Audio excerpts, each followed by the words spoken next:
حضرت سعد بن مالک رضی اللہ تعالیٰ عنہ فرماتے ہیں کہ میں نے رسول اللہ صلی اللہ علیہ وسلم کو یہ ارشاد فرماتے ہوئے سنا، کیا میں تم کو اللہ تعالیٰ کا اسم اعظم نہ بتاؤں کہ جس کے ذریعے سے دعا کی جائے تو اللہ تعالیٰ قبول فرماتے ہیں اور سوال کیا جائے تو پورا فرماتے ہیں؟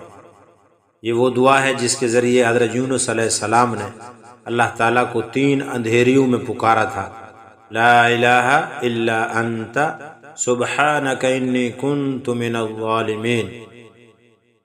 ایک آدمی نے رسول اللہ صلی اللہ علیہ وسلم سے پوچھا، یا رسول اللہ، کیا یہ دعا حضرت یونس علیہ السلام کے لیے خاص ہے یا تمام اہل ایمان والوں کے لیے عام ہے؟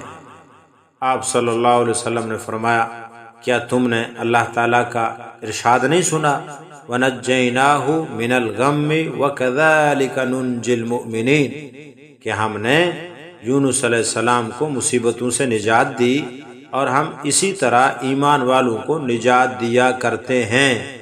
تو یہ عام ہے اور تمام اہل ایمان امت مسلمہ کے لیے ہے۔ اور ایک روایت میں رسول اللہ صلی اللہ علیہ وسلم نے فرمایا، جو مسلمان اس دعا کو اپنی بیماری میں 40 مرتبہ پڑھے، یعنی بندہ بیمار ہے اور بیماری میں 40 مرتبہ پڑھے، اگر وہ اس مرض میں فوت ہو جائے گا تو اس کو شہید کا ثواب دیا جائے گا، اور اگر اس بیماری سے اسے شفا مل گئی تو اس شفا کے ساتھ اس کے تمام گناہ معاف کیے جا چکے ہوں گے۔ مستدرک حاکم کی روایت ہے۔ والسلام علیکم۔